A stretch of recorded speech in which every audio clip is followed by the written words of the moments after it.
कई बार सत्संग में कहा, कदम जो अगला बढ़ जाए प्रभु की तरफ, ऐसा दृढ़ जमाना कि आंधी आवे तो उखड़े नहीं।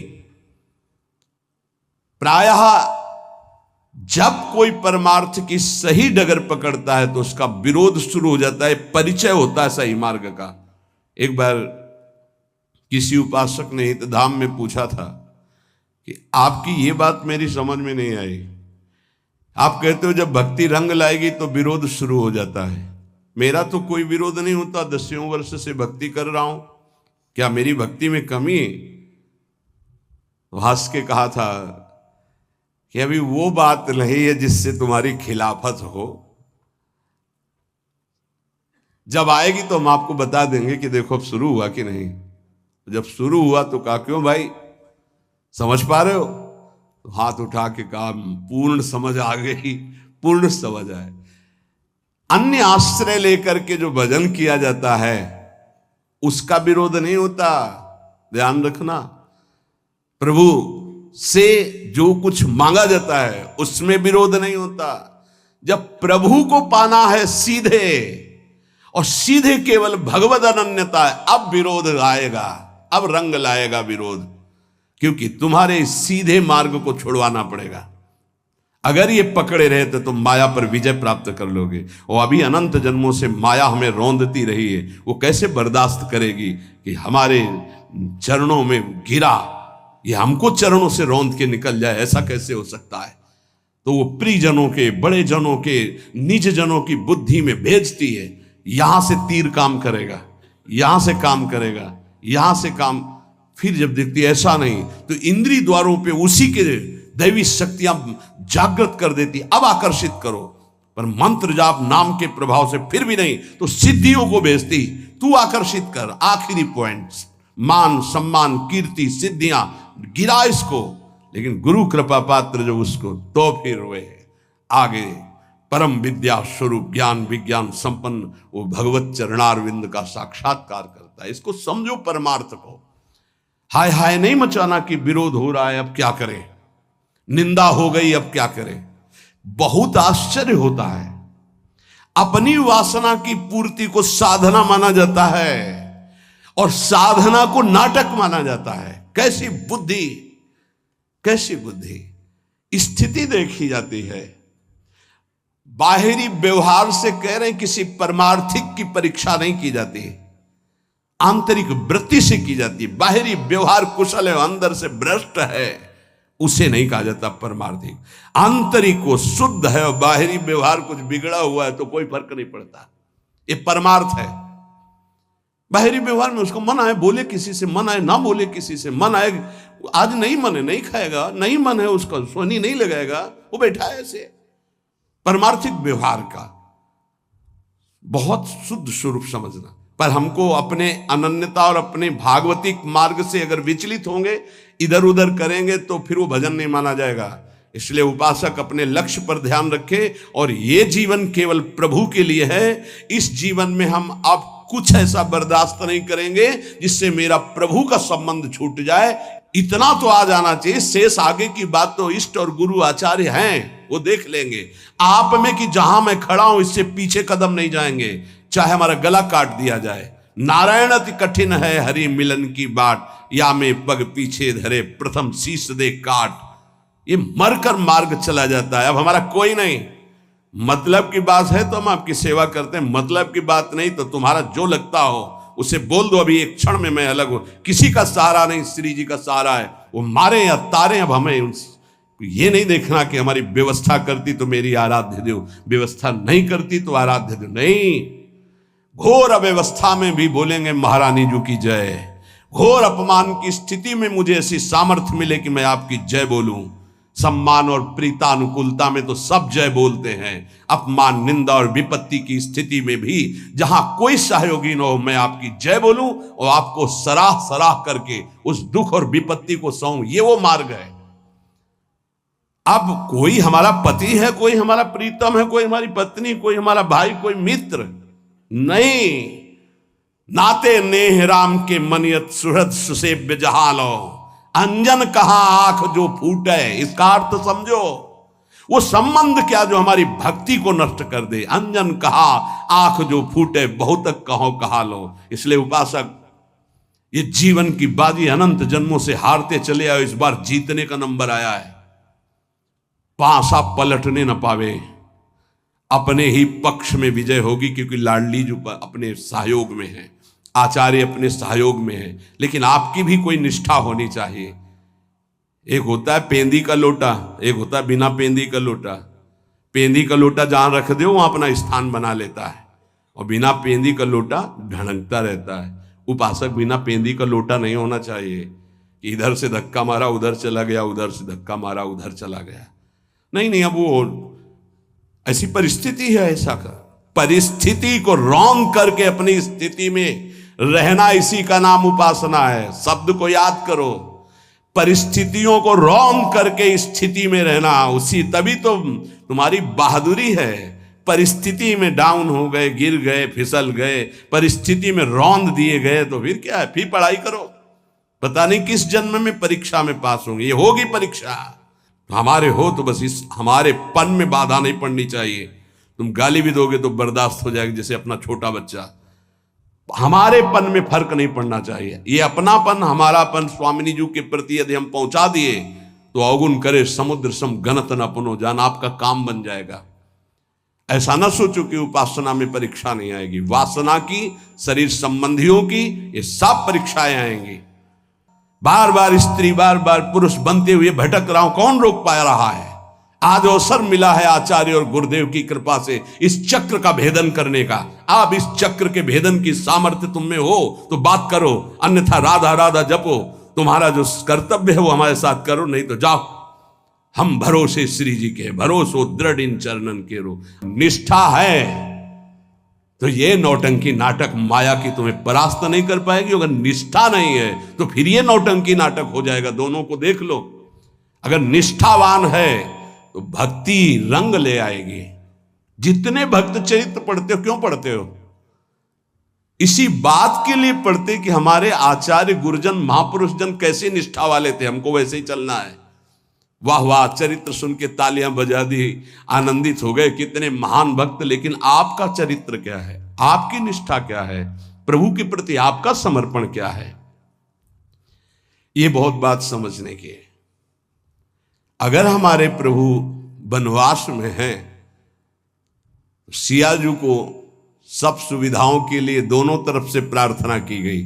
कभी जनकपुर में रह लेना, कभी महाराज, तो दशरथ जी के प्राण बच जाएंगे और हम सब आपको देख देख कर 14 वर्ष तक जी लेंगे कि सियाजू है मानो राम जी हैं। उन्होंने कहा कैसी बातें करते हो? क्या शरीर से छाया को अलग किया जा सकता है? क्या देह से प्राण को अलग किया जा सकता है? ऐसे राम से सिया अलग नहीं हो सकती। ऐसी हमारी भक्ति होनी चाहिए। जुगल सरकार से हमारा जो संबंध है उस पर फर्क नहीं पड़ना चाहिए, उससे बढ़कर नहीं हो। जिन्होंने इस संबंध को स्वीकार नहीं किया वो पहुंच गए जहां थे उससे नीचे। बिल्कुल होश में हो जाइए, सबसे कह रहा हूं, होश में हो जाइए। ये जो कृपा बरस रही सिर्फ अहेतुकी है, आपको लेकर किसी गुणाभिमान के कारण नहीं है। आपको लगता हो कि हम कुछ हैं इसलिए श्री जी हमें प्यार करती हैं, कुछ नहीं हो। तुम माइनस पे हो, प्लस जीरो में नहीं आएंगे, माइनस आओगे, प्लस में नहीं आ सकते। आप ही नहीं, हम सब। अगर कुछ है तो उनकी कृपा से है। अगर जितनी बिगाड़ है वो मेरी तरफ से है, पक्का समझ लीजिए। जितना दुलार मिल रहा है, हमें लगता है अगर ऐसा दुलार मिले तो प्रियाजू के दुलार को पहचानने में देर न लगे। केवल उदर पोषण, वस्त्र और वास के लिए पूरा जीवन मेहनत करते हैं, लेबरी करते हैं, रिक्शा चलाते हैं, और परिवार को अन्न और वस्त्र और वास की पूरी सुव्यवस्थित व्यवस्था नहीं हो पाती। इसलिए ये जीवन श्री जी को दे दिया तो दे दिया। केवल हमारी महारानी जो आश्रय रहेंगी, रुपया नहीं, व्यवहार नहीं, धन नहीं, पति नहीं, पुत्र नहीं, परिवार नहीं, कोई संबंध नहीं। सब संबंध का निर्वाह प्रिया प्रीतम के भाव से करेंगे। प्रिया प्रीतम के भाव में ठेस पहुंचेगी तो हर संबंध को स्वाहा कर देंगे। प्रभु के चरणारविंद की तरफ। अगर ऐसी निष्ठा नहीं है तो भाग जाओ, संसार में भाग जाओ। निष्ठावान ही इस मार्ग में आगे बढ़ सकता है, बढ़ नहीं पाओगे। जिसके अंदर ये है ना, प्रियाजू से बढ़कर कोई है तुम्हारे इस संसार में, तो अभी या तो सुधर जाओ और या भाग जाओ। इस मार्ग में चलने के लिए पूरा जीवन समर्पित करके, और ये कभी नहीं देखा गया कि स्थिति क्या आ रही है। जैसी भी स्थिति है मैं राजी हूं, आप राजी हो ना, मैं राजी हूं। ये जीवन आपको दे दिया, आप जो मनावे सो करो, जो होली खेलो सो खेलो। ये आपका जीवन, चलेंगे तो राधा राधा कह के कदम आगे आपकी तरफ बढ़ेंगे। अब आप देखो कौन घसीटता है, कौन पीटता है, कौन पूजता है, कौन अपमान करता है, ये आपका विषय, मेरा विषय सिर्फ आप हैं।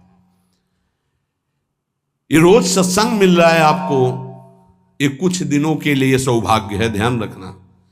जिस दिन श्री जी ने चाहा उसी दिन ये बंद हो जाएगा, चाहे शरीर रहे या न रहे, इसका कोई मतलब नहीं।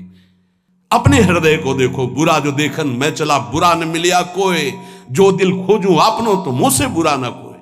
इसलिए बहुत सावधान, निरंतर नाम जपने का अभ्यास कीजिए। जो गुरु कृपा, इष्ट कृपा है, उसको अपने हृदय में रखिए कि ये आपकी कमाई नहीं है, ये धरोहर दी गई है। अगर आप इसकी अपमान वृत्ति, अवमानना करेंगे, जो अवहेलना करेंगे, तो ये गायब हो जाएगी। ध्यान रखना, जिस दिन गायब हो गई उसी दिन संसारी हो जाओगे। शब्द याद कर लो, घोर संसारी। डट के भजन नहीं करोगे, शरीर से सेवा नहीं करोगे तो बुद्धि भ्रष्ट हो जाएगी और इनका दंड मिलेगा। जब पूरा भगवदाकार जीवन होता है तब ये बात पचती है। आप भगवान के मार्ग के पथी के, केवल उतना अधिकार है, 5 गृहस्थों के यहां जाओ, एक एक रोटी मांग के खाओ और गुजारा करो, खूब नाम जप करो, भजन करो। एक ये वृत्ति। एक है भगवत सहारे बैठे, जो आ गया सब मिल्क बांट करके पा लेते हैं, राधा राधा। एक ये वृत्ति है, वो माधुकरी वृत्ति है, आकाश। एक है कि पड़ा हूं चेष्टा भी नहीं करूंगा, अजगर वृत्ति, वो अद्भुत जनों की होती है। एक वृत्ति में रहो। यहां एक वृत्ति है, आकाश वृत्ति। अधिकतर इसी आकाश वृत्ति का सेवन पूरे जीवन में किया है।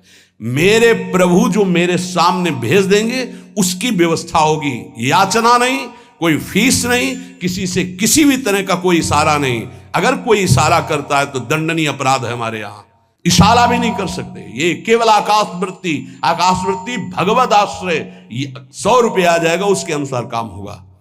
4 रोटी होंगी तो एक एक टुकड़े बांट करके खा लेंगे, राधा राधा रटेंगे, मांगेंगे नहीं किसी से।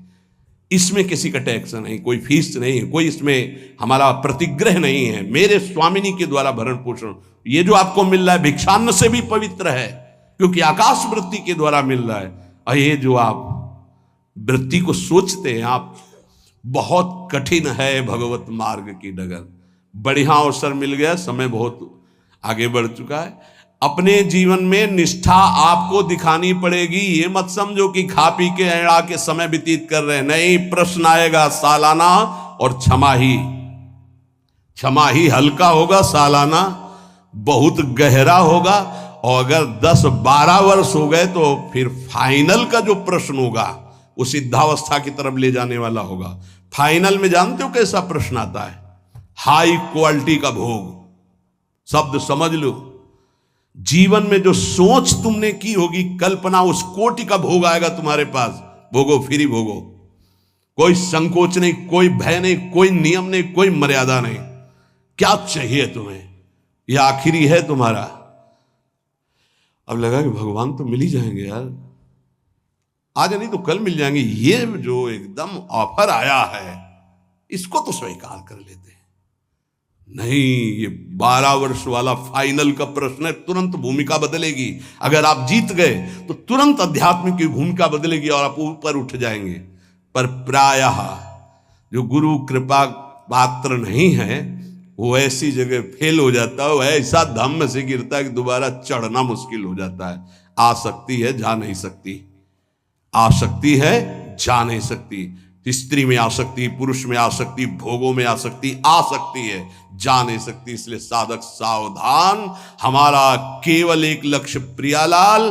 चाहे अब जो कुछ हो जाए, कदम पीछे नहीं, चाहे निंदा हो, स्तुति हो, भूखो मरूं, कुछ भी हो, अब हमारा जीवन केवल प्रियालाल के लिए। इसमें कोई बाधा करे तो सर्वस्व त्याग करके खड़ा हो जाए मार्ग में। विश्वास अगर है दृढ़, ये तो क्या है जो आंतरिक, जिस महल में वास मिला हो बड़े बड़े ऋषि मुनियों के लिए दुर्लभ है। इसलिए ये हरिवंश बल से कह रहा हूं, ये गुरुदेव के बल से कह रहा हूं, ये अपनी निष्ठा में फिसलना मत। हम नीच हैं, अदम हैं, पर स्वामिनी जी के हैं बस। इसलिए चल जाओ ठीक से श्री जी की तरफ और श्री जी को प्राप्त हो जाओ। होना ही पड़ेगा, नहीं तो रोना ही पड़ेगा। और इस रोने के आंसू पूछने वाला नहीं मिलेगा जब परमार्थ से भ्रष्ट होकर कोई रोता है। इसलिए अब चलो, अब लो नशानी अब ना नशइयो। आज तक जो हुआ राधा राधा, अब आगे हमारे जीवन का लक्ष्य केवल लाडली जो है, ये बात समझ लो। हमारे जीवन में अब कुछ भी घटे, श्री जी के सिवा हमारा कोई नहीं है। यह शब्द बोलना पड़ेगा आपको, ये हृदय में तुम्हें उतारना पड़ेगा और इस कसौटी में तुम्हें पास होना पड़ेगा कि श्री जी के सिवा हमारा कोई नहीं है। अब इसको आप कितने वर्षों में दिखा पाते हैं? ये जिस दिन दिखा दोगे उसी दिन अवस्था आ जाएगी, जिस अवस्था के लिए हम तड़प रहे हैं कि हम प्रियाजू के लिए रोएं, प्रियाजू हमारे मानस पटल पर छा जाएं। राधा वल्लभ लाल।